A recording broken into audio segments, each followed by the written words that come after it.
पुण्यात शनिवारी भाजपची महत्त्वाची बैठक, मुख्यमंत्री देवेंद्र फडणवीसांच्या उपस्थितीत बैठक, पश्चिम महाराष्ट्रातील सर्व नेत्यांसोबत घेणार बैठक।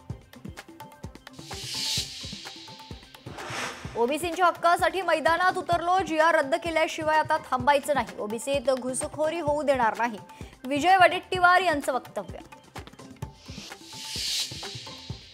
रोहित पवार घायवळ बंधूंना अडकवण्याचा प्रयत्न करतायत, सोनेगाव ग्रामस्थांचा रोहित पवारांवर गंभीर आरोप। निलेश घायवळला सीपींनी शस्त्र परवाना दिला नाही, निलेश घायवळ विषयी पोलीस आयुक्तांशी बोललो, अजित पवार यांची माहिती। प्रणिती शिंदेंनी पालकमंत्री जयकुमार गोरेंची भेट घेतली, महाविकास आघाडीच्या नेत्यांना जाणीवपूर्वक निधी मिळत नाही, प्रणिती शिंदेंची जयकुमार गोरेंकडे तक्रार।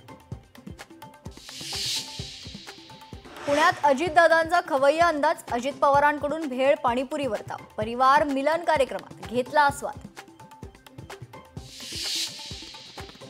अमरावतीतील 8 तालुके अतिवृष्टीच्या मदतीपासून वंचित, शेतकऱ्यांमध्ये संतापाची लाट, धामणगाव रेल्वे तहसील कार्यालयात काँग्रेसचा ठिय्या। जळगावमध्ये मंत्री रक्षा खडसेंच्या पेट्रोल पंपावर दरोडा पडल्यानंतर माजी मंत्री एकनाथ खडसेंनी केली पाहणी। सरकार वाडा गोळीबार प्रकरणी मामा राजवाडेंना अटक, नाशिक जिल्हा कायद्याचा बालेकिल्ला, मामा राजवाडेंचं अटकेपूर्वी वक्तव्य। अहमद विषयी प्रेम असलं तरी अहिल्यानगरच म्हणावं लागेल, अहिल्या देवींचे नाव कुणीही पुसू शकत नाही, गोपीचंद पडळकरांनी ओवेसींना ठणकावलं।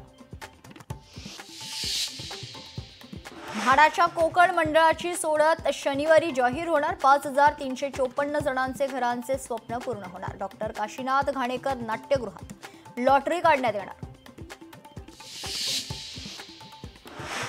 राज्यातील वीज कर्मचाऱ्यांचा संप मागे, वीज कर्मचाऱ्यांनी पुकारला होता 72 तासांचा संप, सरकार चर्चेसाठी तयारी दाखवल्यानंतर संप मागे। मराठी चित्रपटाला चित्रपट गृह मिळावं यासाठी समिती स्थापन, महाराष्ट्र शासनाकडून 21 सदस्यांची समिती गठीत, पुढील 45 दिवसात समिती अहवाल सादर करणार। युद्ध थांबवली, नोबेल पुरस्कार द्या म्हणणाऱ्या डोनाल्ड ट्रम्प यांना मोठा धक्का, 2025च्या नोबेल पुरस्कार मारिया मशाडो यांना जाहीर।